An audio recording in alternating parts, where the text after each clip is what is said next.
Salve, and welcome to Parsing John. Today we are in chapter 1, verse 42, just about to finish off this second to last paragraph of chapter 1. This is our rubric, everything that we're looking for as we go through the text. Let's go ahead and get started. Et adduxit eum ad Jesum, intuitus autem eum Jesus, dixit tu es Simon, filius Iona, tu vocaberis Cephas, quod interpretatur Petrus. And there we go. The very first word in our sentence is a conjunction, so that we know that all of this naturally is connected to everything after it. So we just write and. Adduxit is our verb. We've got it, which is our third person singular ending. Adduco, adducere, adduxi. So this is going to be perfect stem. With it, that makes it perfect tense. And it is active and indicative. And he led toward. Since we've already got odd right there in this prepositional phrase, we don't need to include it in the translation of the verb since it's going to pop up again anyway. But on its own, this would mean led towards rather than just lead. Eum is clearly our direct object. We've got which is accusative, singular, and masculine from is, id, him being Simon. Ad takes the accusative in Latin. The only case it has. Jesum, there is accusative as we take a look ahead. Intuitus is not accusative, so our prepositional phrase ends right here. So that'd just be singular, masculine, to Jesus. Intuitus autem. Autem tells us that we've got a completely new clause coming in here, so I'm going to add a comma in. Autem is one of a few words which are known as post-positive. And that means that they have to be the second word in the sentence. They can't be the first or the third or anything after that. So intuitus starts our new clause. Autem just reminds us of that. Autem means however or but. Intuitus has us as its ending, which tells us that it is nominative singular. But this comes from a verb. This is actually from a deponent verb. Intueor, I believe it is. So this is going to be nominative singular, masculine. Since there's no form of sum anywhere in here or before it, then that means that it is going to be a participle. Nominative singular, masculine, perfect, deponent, participle. And this one means, it has a couple different meanings. Having, naturally, which always sounds weird in English. Having looked at, considered,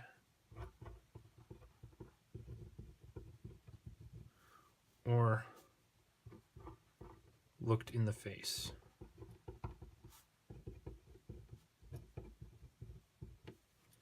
And then we'd want a direct object with that, and we find it right there with eum, which is a repetition of this, so I'm not going to parse it again. And it's going to be the same referent, Simon again. Jesus, you've got us there as our nominative singular masculine ending.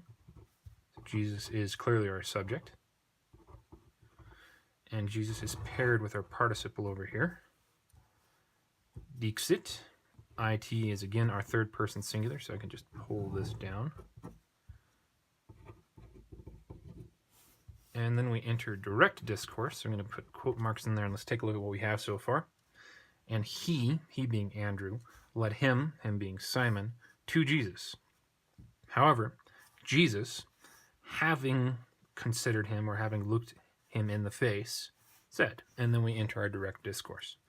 To is nominative singular, and then s is second person singular present, active, indicative of sum esse fui futurus. So you are Simon here. We've seen this before, that this is accusative singular masculine. So this would be logical as our nominative singular form, since it doesn't have any of our other third declension endings on there. And also, if we know the Greek, then we know that the word is actually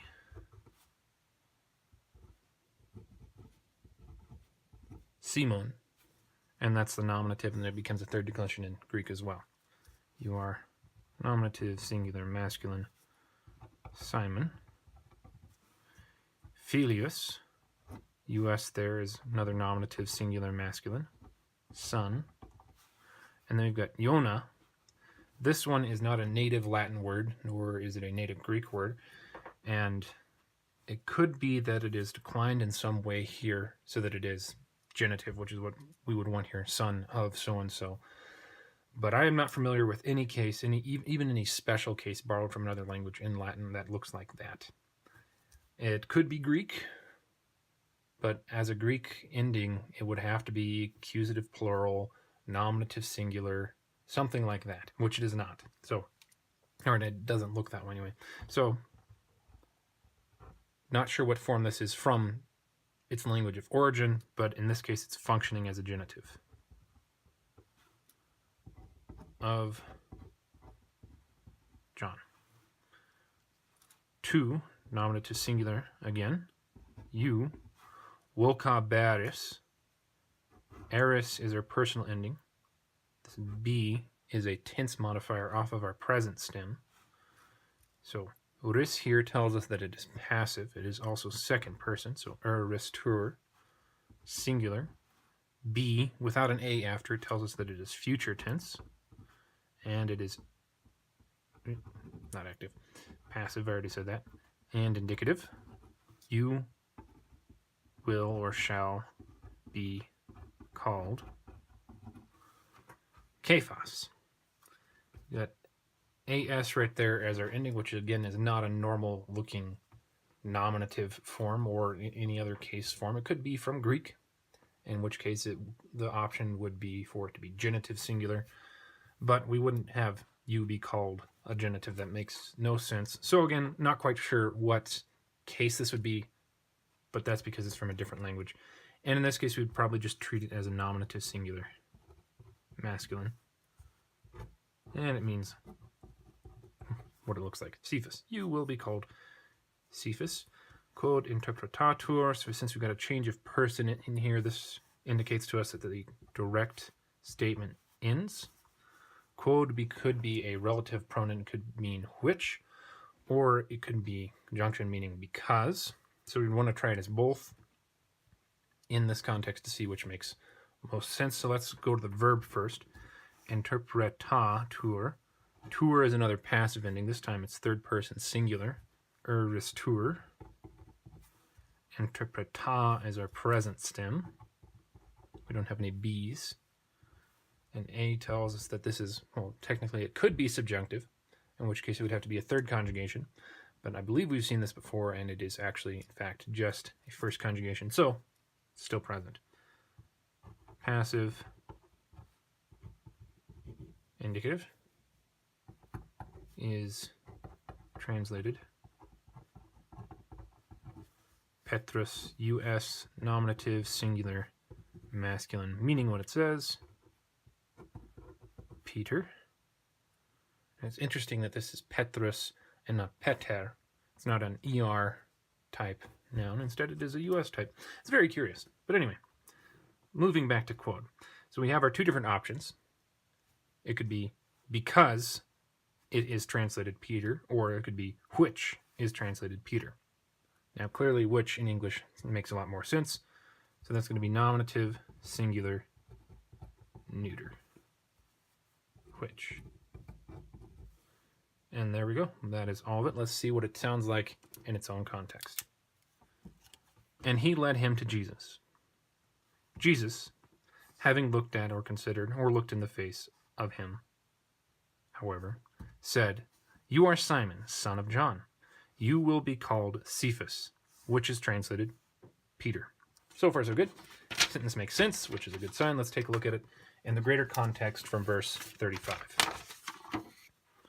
On another day, meanwhile, John was standing, and two from the disciples of him, and looking back at Jesus as he was walking, he says, "Look, Lamb of God." And they heard him, the two disciples, saying this, or speaking, and they followed Jesus. However, Jesus, having been turned and seeing them following him, he says to them, "What are you seeking?" Who said, or have said to him, "Rabbi," which is said, interpreted, "Teacher, where are you living?" He says to them, "Come and see." They came and they saw where he was staying, and they remained near him on that day. Hour, however, was just as the 10th. He was, however, Andrew, brother of Simon Peter, one from the two who had heard from John, and he had been having followed him. Yikes. Still throws me off.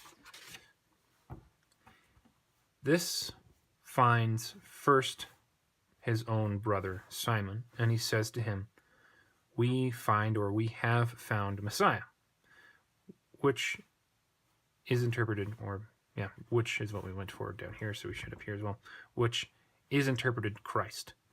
And he led him to Jesus. However, Jesus, having looked at him, said, you are Simon, son of John. You will be called Cephas, which is translated Peter. And there we go. The entirety of the context of this paragraph. I hope taking a look at this passage has been helpful for you. And thank you very much for joining me.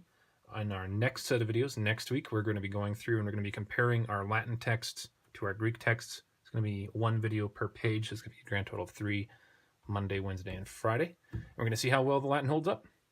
And then we've got one paragraph left in the chapter 1 of John. Thank you very much for sticking with me this long, and have a good day. Wale.